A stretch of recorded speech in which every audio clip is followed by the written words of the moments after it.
Welcome to your community. This is your hometown. This is Walton Entertainment. This is where you can hear from the community and those making a difference. We explore topics, local festivals, arts and entertainment, and local news. For this program and much more, visit us online at yourlocalstream.com. That's yourlocalstream.com. I'm Debbie Davis-Haynes. I'm with the Master Gardeners of Walton County. Welcome to our plant sale. This is our annual event. We usually have it in spring. We got a great turnout today. We got all kinds of plants. We got vegetables and flowers and shrubs and trees. So we'd love to see you come out. This is okay. I think I want to go to the park lot. So can I get your box back?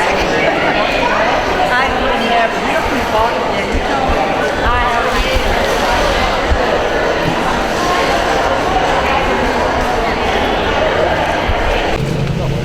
We have Bruce Williamson here, our legislator. Bruce, you want in on the picture? Come on, Bruce. You got a shovel. Yeah, the other did. Well, we'll find a shovel. Anybody else wants in on this picture? If there's open shovel. Here, come take this for a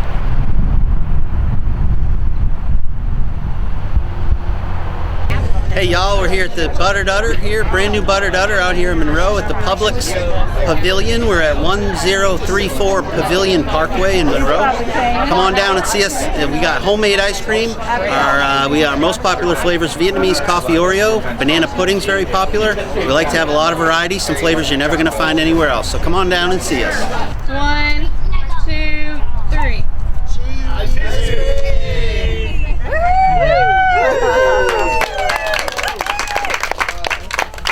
Still picture.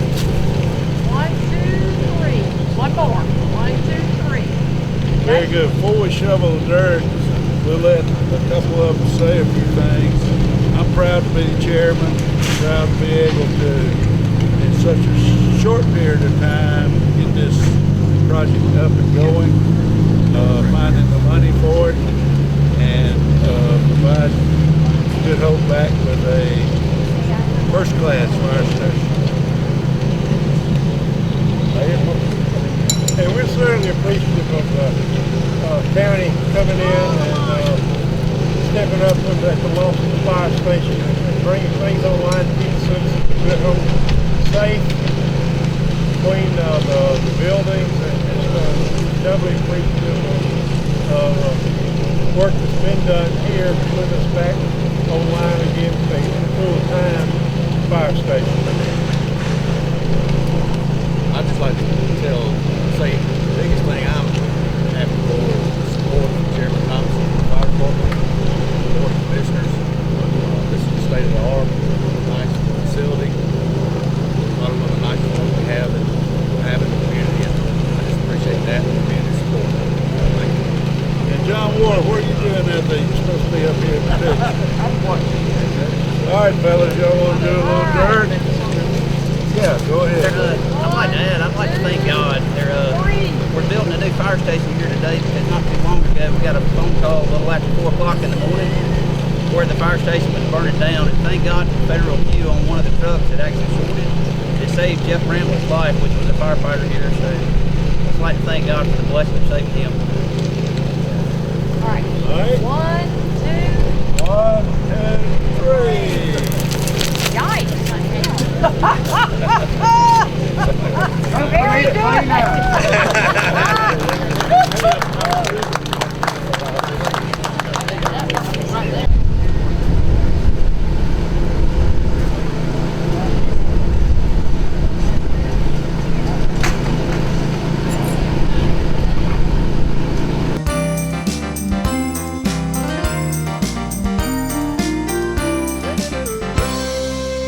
Hello, I'm Kenny Sargent with Keep Walton Beautiful, the Walton County Recycling Center. I want to thank everyone for tuning in. First off, I wanted to talk a little bit about some upcoming events we have. On Saturday, April 22nd, which is Earth Day, we'll be doing a document destruction event from 10 to 12 at the City Hall in Loganville. So if you've got any old documents that you want to get rid of, it's the perfect way to get rid of them securely. They have a camera on the side of the truck. You can actually watch your documents be destroyed. They'll give you a certificate of destruction to guarantee that no data or none of your information will be stolen. So it is a good time to get rid of any old tax documents or checks or anything you've had put back that you were really, just scared to get rid of. So come on out and see us. Again, that's Saturday, April 22nd, which will be Earth Day at the City Hall in Loganville from 10 to 12. So come on out and see us. We've also scheduled our next paint collection event. That will be Saturday, May 6th from 8 a.m. to noon. That'll be here at the Recycling Center. Feel free to call us with any details or for some more details at 770-267-1421. It's going to be $3 a gallon for latex paint and $5 per gallon container for oil-based paint. And we can give you more details on spray cans and by the pint and quart and all of that if you need it. So again, call us. We'd be happy to get you all the information on that event. Again, that'll be Saturday, May 6th from 8 to noon here at the Recycling Center. And, speaking of Earth Day, it is this month, and it's a good time to remind everyone to take a few minutes and think about what Earth Day means to you. We all enjoy and love the earth and the environment that we have here. It's a good time to stop and remind yourself that if we don't continue to take care of it, we're not going to leave our children and grandchildren the same environment we grew up in. So take a few minutes. If recycling's not something you've done in the past, it's a good time to get started, even if it's on a small scale. Find one thing you want to start to recycle. Find a section in your neighborhood or on your road or around your house that you decide you're going to keep clean. To keep things looking good here. Nobody wants an eyesore in the town they live in. So get out and clean up a little bit.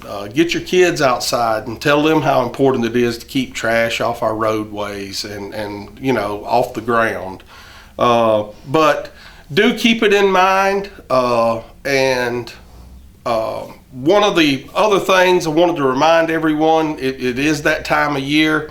For grass cutting, we're doing a lot of pruning and cutting back shrubs and things like that. We still have a ton of cars that come down here bringing those items. Just a reminder that those items have to go to an inert landfill. We have a couple throughout the county. We'd be happy to direct you to the nearest one to you, but it really is a big waste of time to drive all the way down here and be turned around. So again, give us a call. We'll make sure we get you to the one nearest to you, but we are getting a lot of that now. We're also starting to get a lot of TVs back in our computer recycling boxes here at the center. And just a reminder, TVs are not recyclable. They have to be disposed of. We can't accept the TVs with the computer recycling. So please help us out with that, because if a TV gets slipped in, we get charged for it, and we really want to avoid that. And as some of you may or may not be aware, we did go up on our rates on the scale here, where we were at $45 a ton, or $2.25 per 100 pounds was the old cost to dispose of items here. We have gone up to $65 a ton, which is $3.25 per 100 pounds.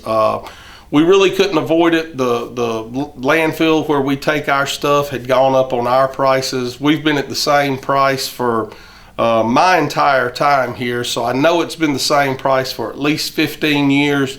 And again, we really couldn't avoid it, but did want to make you aware that we have gone up on our rates here.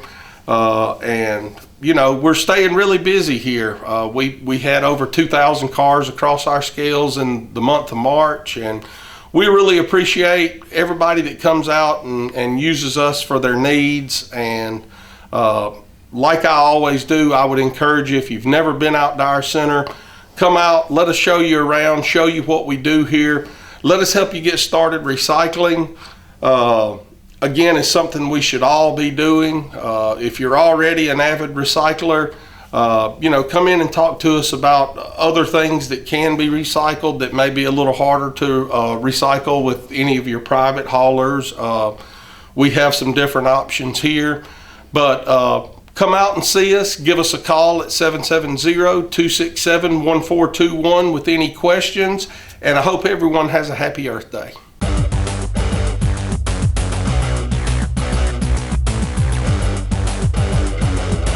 Hi, I'm Jody Johnson. I'm here with another Recreation Report.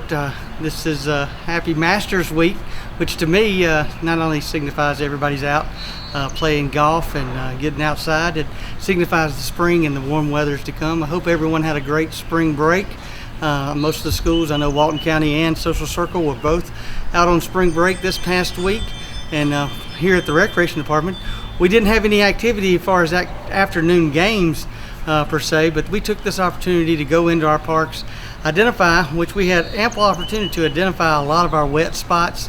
Some of our soccer fields have been drenched to the point we've actually had to cancel more soccer games than we have baseball games just because the fields were just so saturated with water.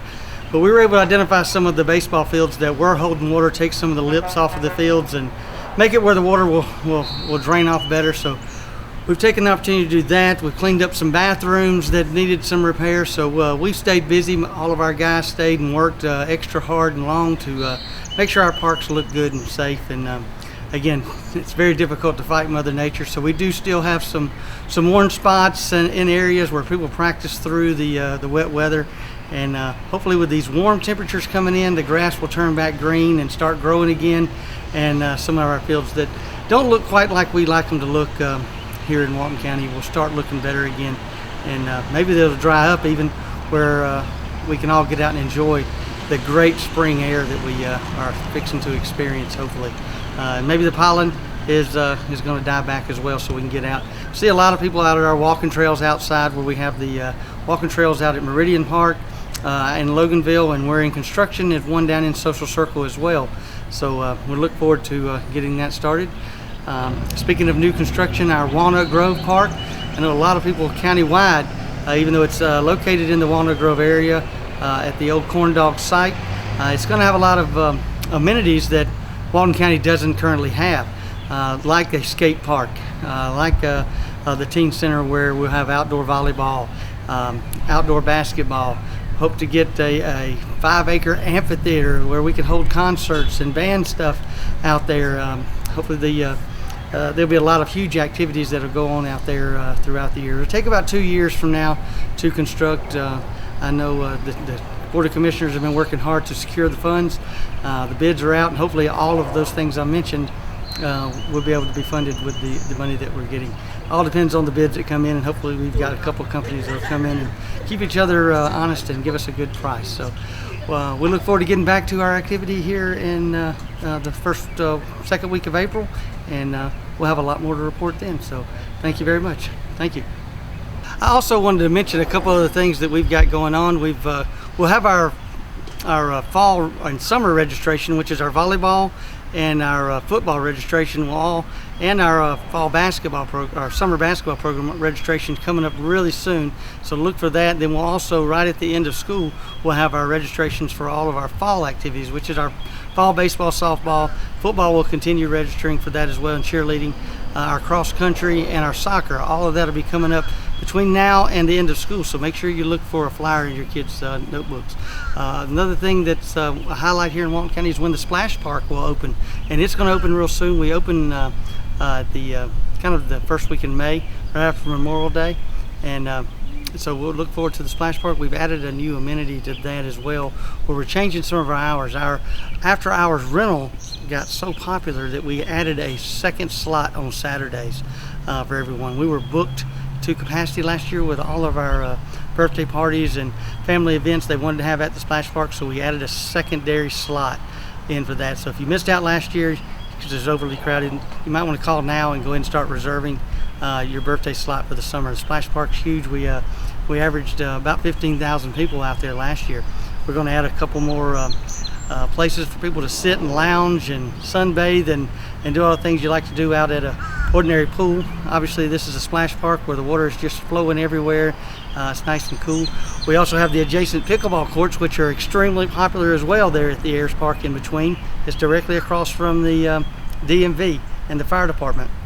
So we're looking forward to getting our pickleballers going again. We're going to host a kind of a friendly tournament to raise money for Relay for Life on April 15th at 2 o'clock, and we're going to do it in a combo of pickleball and cornhole out there in the parking lot. So if you're interested in any one of those, it's $25 per team to come in and play that at 2 o'clock, and you can call the office or show up at the date. We'll get you in there somehow. Again, it's a fundraiser for Relay for Life, so we really want to donate some money for them.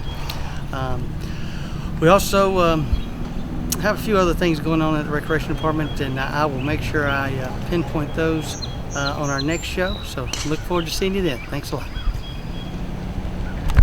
I'm going to introduce myself. I'm Peggy Jones, and I became a Master Gardener last year. So I have really enjoyed the whole process. It has been so much fun. So thank you all for coming. I'm excited to be doing this talk on microgreens because I did not know anything about microgreens until I started doing the research for this, and now I love them, and they're awesome. So y'all are going to find out why I love them so much. So, what? Oh, I forget. We're being filmed. So what we're going to cover today is we're going to talk about what they are, because you said you didn't even know, why we eat them, why we grow them, which microgreens are the best to grow, how to grow them, and if they're safe to eat. And Julie, I'm going to have you shut that door because I know sound carries sometimes, and we want to be good stewards. So microgreens are the little baby seedlings. They have the one true leaf on it. And these are microgreens that I have grown. This is broccoli, and this is called spicy salad. And afterwards, we're all going to taste all this, so you're going to see what I talk about. But the cotyledons are the two little seedlings that come up, and then microgreens are when the first true leaf comes up. So if you get your little magnifying glass, you can see the little leaf is up here. Now somebody asked me the other day, well, what happens if you just keep growing them? They'll get to be the mature, but they're packed so densely that you would probably get mold or something if you let them just keep growing. So that's why you have to cut them when you harvest them. I'm sure we've all heard about sprouts. Mm-hmm. They've been around. So it's a close cousin of sprouts, and sprouts, you eat the roots, and we're going to talk about that in just a minute. But microgreens takes about 7 to 21 days to harvest, and they're usually grown in soil, but I'm going to also show you some other ways that we grow it. And then to harvest it, you just cut them right above the soil line. So it's really easy, it's kind of fun. I started this probably last Tuesday. So I wasn't sure they would get this mature, or seedlings, or microgreens, by the time of the class, but I also used a heat mat, and I used my little grow light, so that might have helped them along a little bit. But I'm so proud of them. So sprouts are what we've all kind of heard about, and that's what you'll see at the store a lot more. And sprouts are usually one color.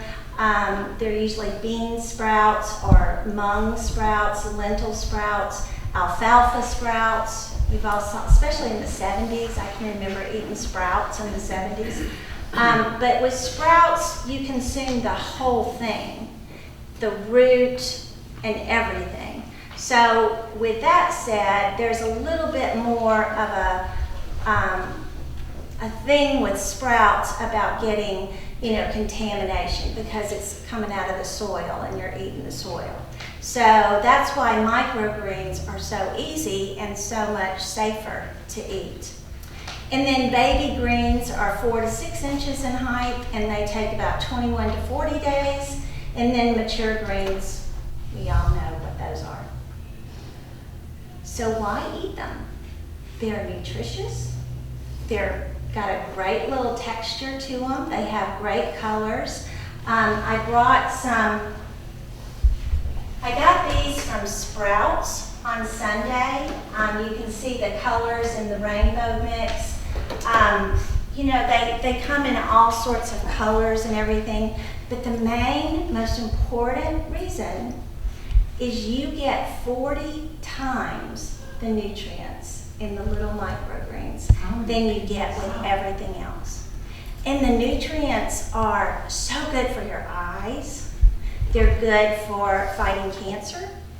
They're good for your skin. So much good stuff is in these little microgreens that I did not even realize. So we're gonna be eating more microgreens, Mother, because my mother is 92 years old, so she's gonna live to 100 because of microgreens. One of the funny things that I read about them, I forgot I had the cute little thing. They have these things in there called carotenoids. And those are what protect you from disease and enhance your immune system. So if you want to go and do some research further on that, go and research it because it's really interesting how much nutrients are packed into these little microgreens. And one of the things I wanted to read is because, as we age, so many people, as I put on my glasses, so many people have macular degeneration, and it says one of the leading causes of blindness is macular degeneration, or the degeneration of the center of the retina. Studies show that incorporating at least 6 milligrams of lutein, which is in the microgreens, in your diet a day can decrease the risk of that. So talk about this little bitty thing packing that much nutrients when you eat them. So it's kind of exciting. So why eat them? Like I said, they boost color, enhance flavor, texture. You can add them as a topping for your salad, for soups. How cool would that be? Put them in a smoothie. Use them as a garnish. Put them on, a lot of people put them on their flatbread or their pizza when they eat. Add them on an omelet or frittata. I think it would be kind of fun to put them on top because I'm going to have a lot of microgreens when I leave, so we're going to be eating a lot of microgreens. To put them on scrambled eggs. How cool would that be? Tacos, anything. So you can literally use them for everything.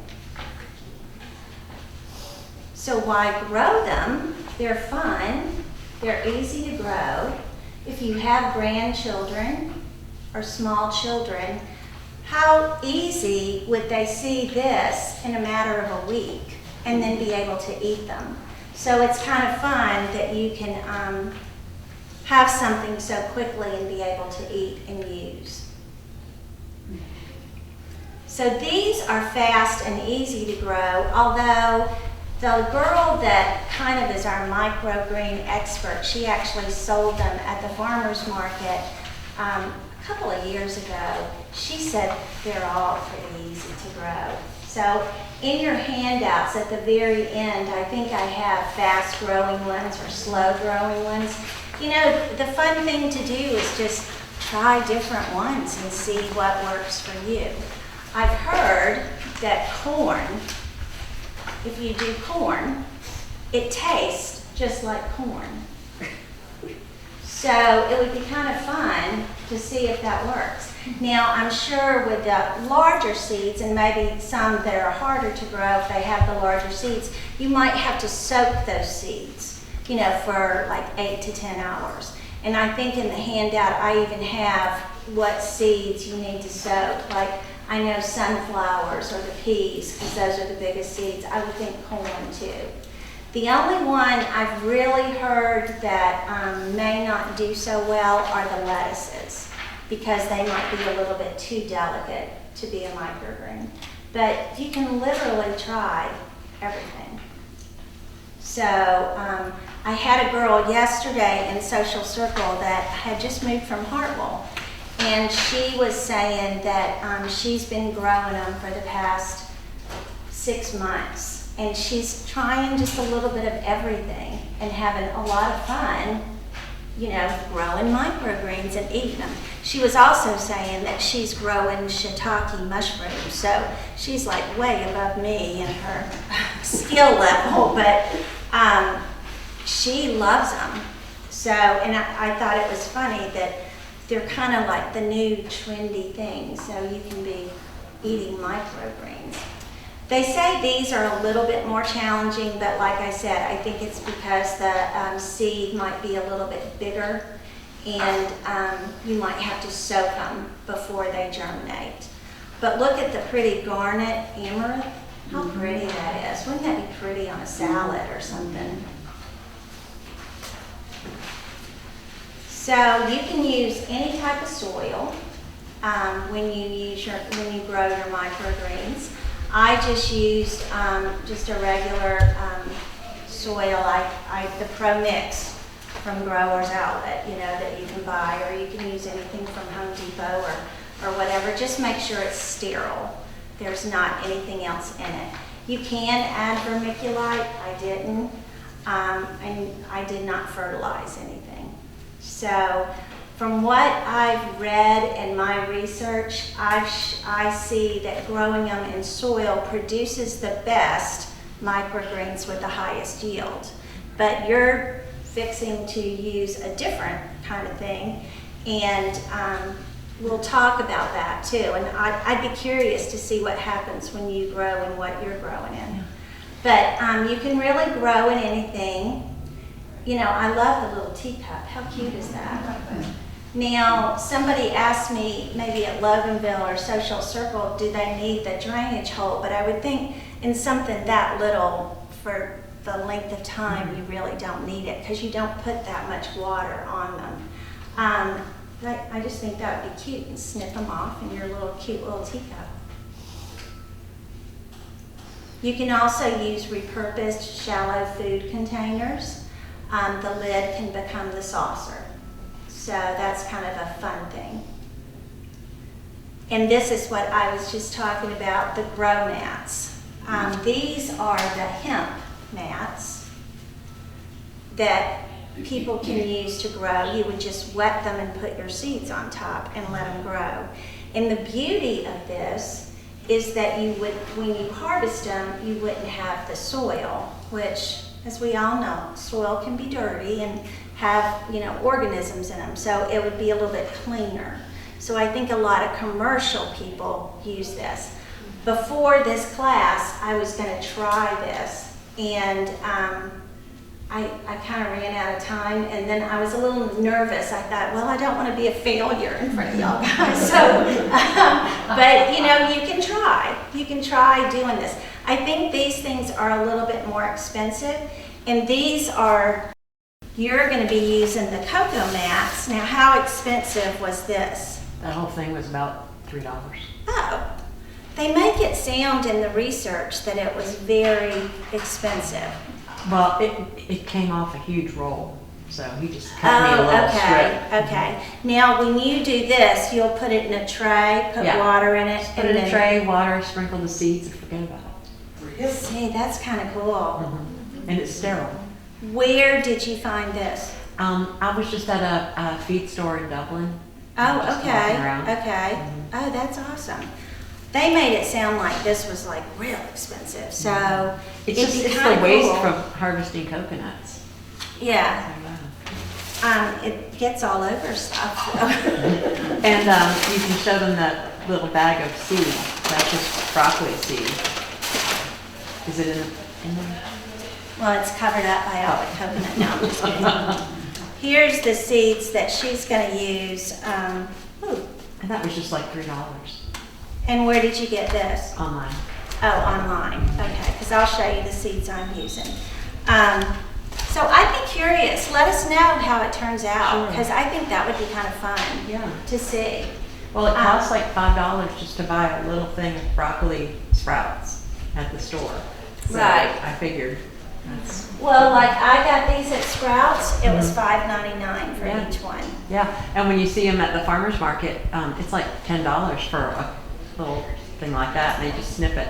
Now, we are gonna have some of these at the plant sale, so I think we're gonna sell, I'm not sure, but it'll probably be 5 to 10 for each Yeah. little thing. Yeah. So, because one of the things about them is that you can't reuse the soil, and then it doesn't have a very long. But the chickens like it. Yes. I throw the leftovers into the chickens, and then I get to eat it a second time with the eggs. So here's what we're gonna do. You'll all go home and do your Give all your waste to my chickens. You're gonna save your soil after the first thing, and we're gonna take it to her for her chickens, and then she's gonna give us the eggs, and it's gonna be a whole One big happy symbiotic family. thing. Yeah, that's awesome. That's awesome. Now, I've also heard of BioStripe. This is more like a felt-like material. And people use that. So mostly commercial people, but, and it says you may need to water more frequently. I would think with yours, you would have to have a lot of water. Well, the thing is, it doesn't get wet feet because the water goes Comes right from- through. Okay, okay.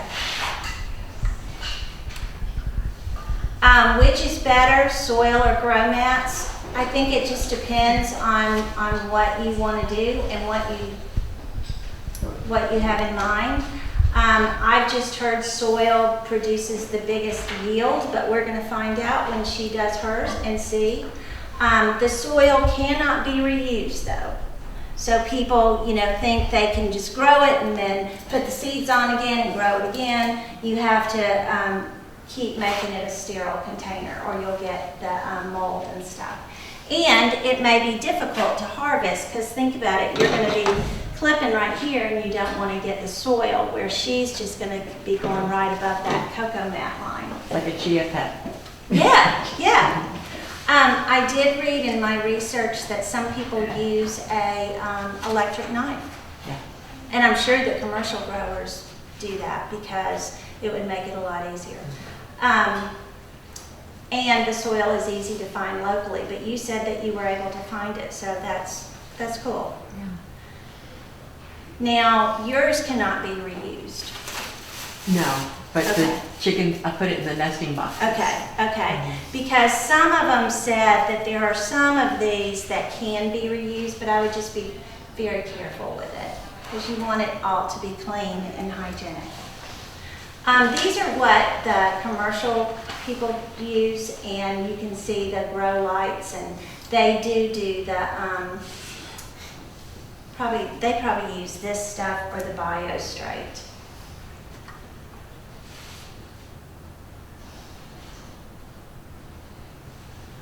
So how to grow it? All you really do, you fill a shallow container with 1 to 1.5 inches of soil or your media, whatever you're going to use. You sow your seeds pretty thickly, you water, and you harvest in 7 days.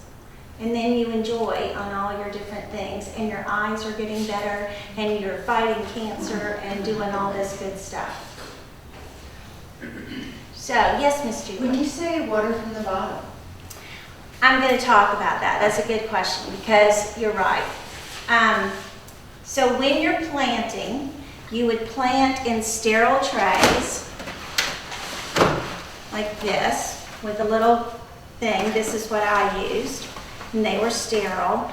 So there were 8 of these that would go on, and these have holes in the bottom. This doesn't. Like I say, you may need to soak the larger seeds, such as peas and sunflowers. Usually 8 to 10 hours until they get soft. Then you plant your seeds, and look how, can y'all see how close together they are? I think this is peas. They're close together, and you can even kind of see here how close my seeds are together. Mist lightly with water when you put the seeds in. You don't cover them with dirt. Maybe press them a little bit, but don't cover them with dirt. And then what I did the first day, I just covered it, and I put it in my basement.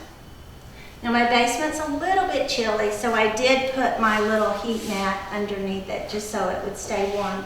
Plus I was nervous that I would do a good job for you guys. So I don't know if I needed it. It'll be kind of be fun.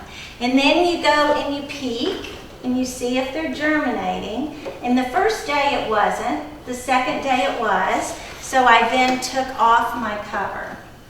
So that's when I watered from the bottom. So I just put water down here so it's coming up. And you don't mist here, because they say that could cause a problem with getting mold or fungus. And then I just put them in the window upstairs, but I also used my grow lights because, again, I wanted to do a good job for you, but I don't know if I needed it. I get a lot of light in that window. So, and I noticed today I didn't have the grow lights, and they were kind of growing toward it, so they're getting a lot of light. It says on here, arugula, mustards, Asian greens will be okay in low light. So it's almost like you kind of play with it. And always use clean tap water. I did mist a little bit, not a lot, I was just nervous about doing it right. I don't know if I needed to do that, but mostly I watered from the bottom, and that's what they say is a preferred method. And then here they come. Day 3 and 4, and then 5 and 6, there they go. And then they're ready to harvest. And as you see, she's just taking her scissors and harvesting. And you know, don't get too close to the dirt. So today, when we get done, y'all are gonna actually take your scissors and y'all are gonna taste. I've got little plates and forks so y'all can taste what it's gonna be like. The first day in Loganville, I forgot my scissors, or I didn't even think about it, and people were pulling them up by the roots, and I was like, that's probably not the smartest thing to do. So we're being very safe. And like I say, cut at the soil line when they're about 2 to 3 inches tall. You cannot use the soil again, and then you can refrigerate for up to 10 days. Audrey says if you put a little paper towel in your baggie, that might keep them a little bit longer, so they don't. And you can stagger the planting by a couple of days, and then you've got enough for today, and then some 2 days from now, and they're just coming up. Oh, that's a great idea. Yeah, so if you have all those different trays. Yeah, that's a great, is that what you're gonna do, or, okay, that's cool. Peggy, what do you do with your old soil? With my old soil? Yeah, the soil that you say you can't reuse. I'm just gonna go throw them out in my garden. It'll compost. Yeah, it's like a compost, yeah, so that's what I'm gonna do with it. And then, like I said, you really can't reuse your soil or your mat, so thoroughly clean your trays and sterilize, and then compost your leftover soil. Are they safe to eat? Just like any vegetable, they're safe if they're grown, handled, and processed properly. So the big risk could be salmonella or E. coli or any of those. But like I said earlier, I don't think the problem is so much with microgreens, it's more with sprouts. Just because sprouts are the whole root and you're actually coming with soil. And then if they're not irrigating properly with dirty water or whatever, that could cause the problem. In 2011, the Food Safety Modernization Act was signed into law, and those who are producing sprouts must comply with those regulations. So sprouts are very heavily regulated just because of all that, but not so much the microgreens. But I can understand why they're expensive because, you know, the growing time is only 7 days, and then you cut them, and then they only have 7 days. So the shelf life is not very long on these. And I noticed when I bought these at Sprouts, one of the packages was already out of date, which I did not get for you guys. But you know, it's like, oh wow. So I bet it's hard for stores. I asked at Trader Joe's, they do not have it. My Publix did not have the microgreens. People have said Kroger does, but I didn't find any at Kroger. So it's just kind of interesting. I know my Whole Foods in Alpharetta had them, but those were, I think those were more like $7.99, and it was even smaller. Little thing. Yeah, yeah. So they're safe to eat if you purchase your seeds from a good source. You ensure all your containers and contact surfaces are kept clean. You place in an undisturbed area. Like, you don't want to have it on a little windowsill and you're chopping up your chicken, you know, uncooked chicken next to it or stuff like that. You keep pets away from it, and always wash your hands properly and clean water to irrigate. So, you know, just be sanitary and you should be fine. Keep humidity down, get your seeding density right. So don't overcrowd the seeds. You know, you don't want them on top of each other because that might cause the mold or to water them too much. Also, avoid soil contact with the foliage. Don't bury your seeds too deep, and be careful when you harvest. Are they safe to eat? Yes. Wash your greens under water before you eat them, and refrigerate as soon after harvesting. But don't wash them before you put them in the fridge. No. Somebody, yeah. That's what all the research says, and I was like, well, that seems kind of stupid because, yeah, then you're really getting them wet. So that's my little thing on microgreens. Very easy.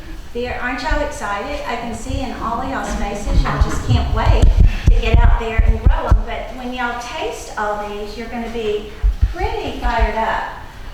Let me go over our stuff first. Here's the resources I used. I used North Carolina, University of Arizona, and Penn State Extension. So they had some great articles on microgreens if y'all are interested. So go and look at those. You are in our beautiful building, so welcome to our extension office. And all the information is at the bottom of your handout. If you ever have a question, contact us. We're here on Tuesdays from 1 to 4. And you can always email us and we'll answer your email. You all should have gotten an evaluation. Please fill it out.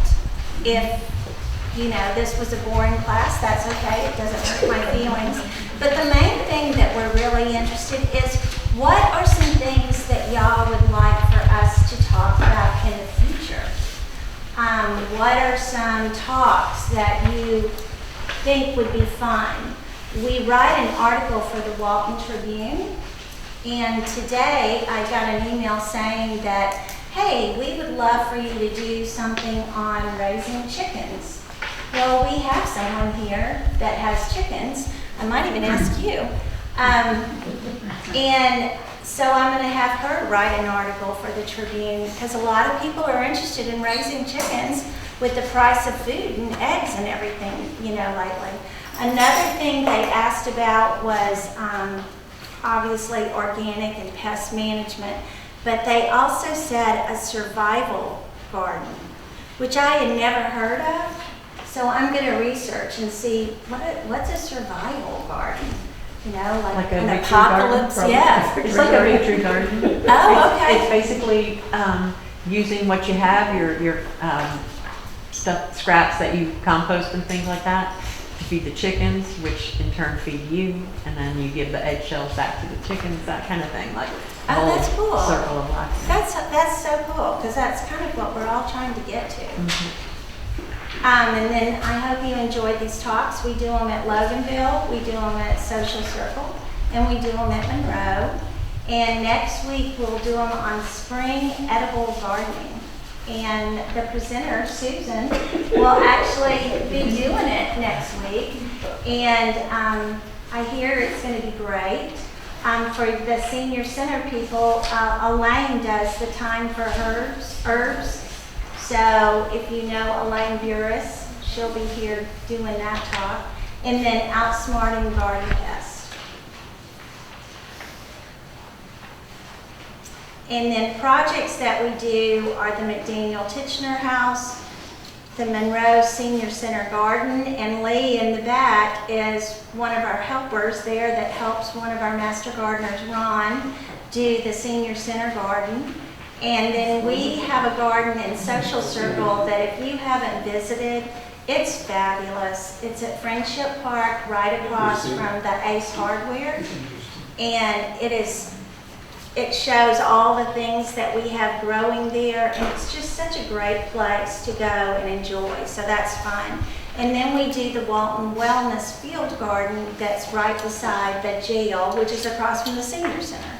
So we go and help maintain that garden. So we're busy, busy bees. Then we are also going to be at the Farmers Market starting May 6th, every Saturday through October. That's always fun. I think we're going to have microgreens for sale. And then we are also going to have these grow your own microgreen kits for $10. It comes with a little thing to put them in, a mister, your own seeds, and dirt. How cute is that? Like if you had grandkids, wouldn't this be adorable for their Easter basket or something? I just think they're so cute. So we're going to have those. And we do a lot of different kind of demos, so it's fun. If anybody's interested in being a master gardener, it is well worth every penny that you spend. I know I have 6 of my master gardeners here today. So they're actually here getting continuing education hours from this. So it's kind of fun, and hopefully they're here to support me. I don't know. But the value that you get from your dollars is amazing. You go to the soil lab at UGA, you go to the bee lab, you go to the compost lab. So it's not just people talking to you. It is really well worth every penny that you spend. And I think it's $250 for the application, the book, and the book is about this thick. So it's a great bargain. And then our fundraiser is the Soil 3. So if you're not familiar with Soil 3, they will actually deliver it to your driveway. And we get a little cut. We're going to use it for our garden out here and our new greenhouse that we're going to be putting up. And then the plant sale, y'all better be in line for those Bear's Britches because those are going to go fast. No, but we have unusual stuff, and they all come from either the yard or master gardeners have started them themselves. So it's been a lot of work and effort on all of our master gardeners. So it's so much fun. And it's going to be right over here at the barn behind the Ag Center from 10 to 2. So rain or shine, we'll be having it. It'll be good. And then we do a monthly newsletter. So if you want to sign up for that, we only do it once a month. So you won't be inundated with us with emails. But we kind of just give you what's going on and what we're doing. So we're busy, busy little bees. So here's here's what we're gonna do today. I want y'all to come over. This is broccoli, and this is called spicy salad. So take the scissors and snip you a little bit and taste. Then over here, I have arugula, cilantro, a rainbow mix, which is, I think this is arugula, kale, cilantro, all together, and then kale. So I've got plates for you and forks.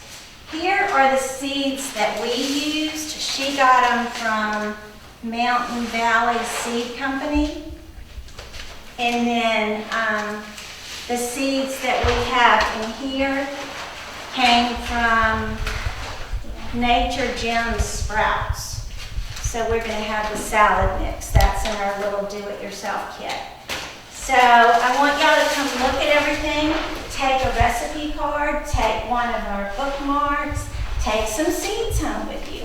We've got lots of little seeds here. And let's have fun. So, I've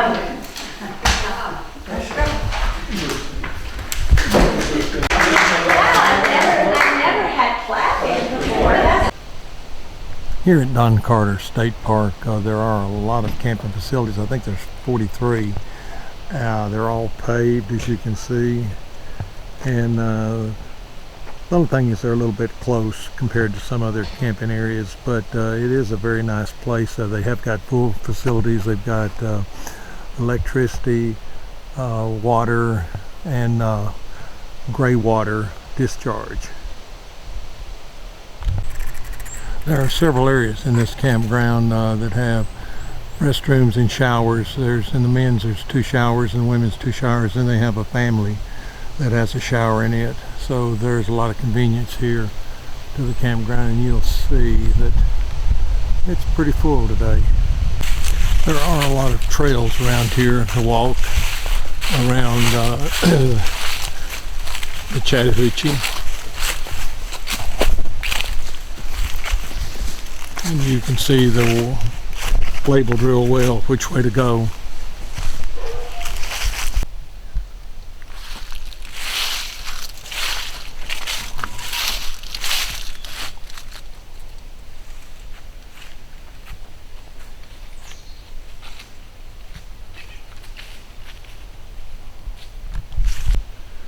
And you have a few creeks around when you're walking the trails. And here on our hiking trail we have another bridge.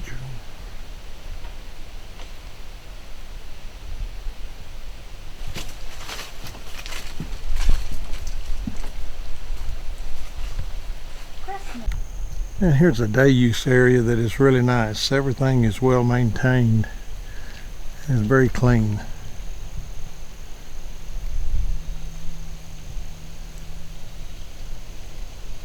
This is Don Clark State Park up here.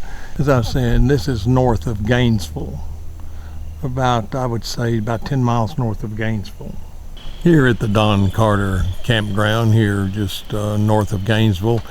Nothing like a good fire at night to kind of warm you up on a cold night. This definitely keep you warm on a cold afternoon in October.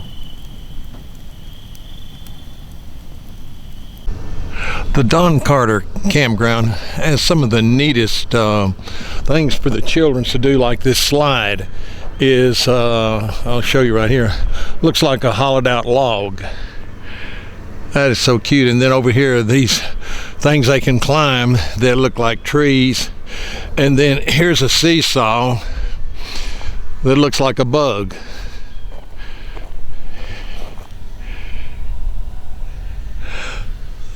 The kids, I think, will totally enjoy this campground because there's so many unique things for them to play on. In the summer, this is where you can go swimming and also rent kayaks and canoes at this area. It has a nice sandy beach here, and the scenery around here is just absolutely beautiful. And they have a few picnic tables around here and some grills, like here's a grill, there are the picnic tables. I'll shoot one right up there in the woods. Then it's got this pavilion right here that's sheltered. Also has a big cooking area right over there. Let me get in on that. So this is really a nice state park, and then the restrooms you can see back there in the back. So if you get a chance, hour, 15 minutes from Monroe, you could come here and enjoy Don Carter State Park. When you travel around, you see all kinds of guards for trailer hitches.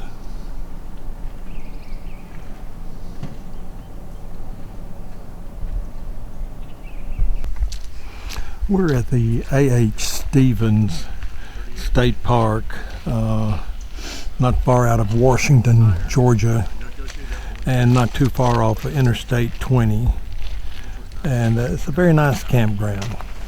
One thing that's unique about this campground is right in the center of it is this, what I call a light tower, but it was actually designed to put water so they'd have water pressure to the different sites around here. Now this is a distant shot of the campground, and you see the tower there in the center.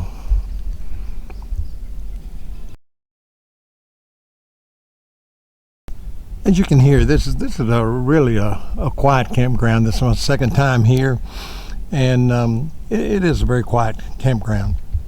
If you like to walk, there's some paved roads in the area that are really nice to walk on, and there is just no traffic on these paved roads, so you can just have a good time. Big wide area to walk on.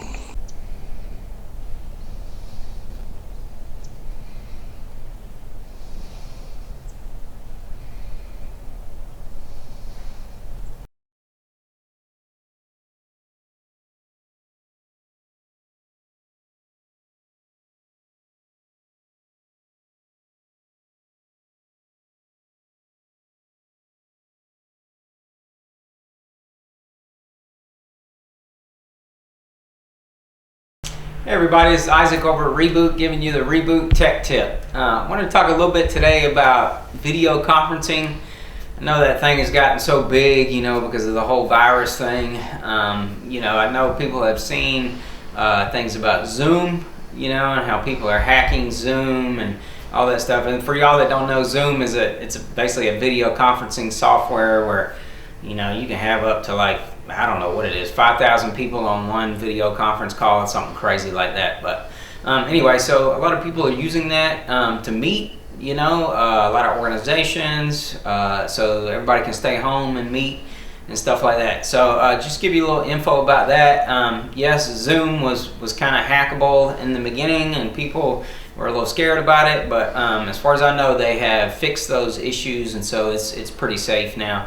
I tell people all the time, if you're on the internet, somebody can hack you. That's really just the bottom line. So as far as it can be safe, I think it is. Zoom is a good one. It's free if you want to do meetings for up to 40 minutes. But then after that, you have to pay for it. I want to say it's like $15 a month or something like that. But the Zoom one is great. It has great quality. The sound is good. The video is good. All that stuff. So another one that people have been using is called Google Duos is another one, or Google Meets, and those both can be free if you have a Gmail account. As long as everybody participating has a Gmail account or a Google account, that's a free one. That's a good one. And the stuff we had before, like the FaceTime that people use for Apple products, is great. Skype is probably one of the more glitchier ones. Sometimes it works good, sometimes it doesn't. Some devices it works on, some it doesn't. It's really kind of a pain, so we don't really recommend that one. But and then some folks get scared about, can, after I hang up, can people still see me on my webcam and all that stuff? And once you cut the connection or hit leave the meeting, then you're done. But if you want to, I see a lot of people, they'll put like a piece of tape or something over the webcam, stuff like that, or you can unplug your webcam or turn it off inside the computer, whatever you want to do if that makes you feel a little safe. But yeah, new world, so people might want to get used to the video conferencing thing. Obviously if you got any questions, contact your local IT guy or give us a call here at Reboot. We'll be happy to help you. But that's it. Isaac at Reboot giving you the tech tip.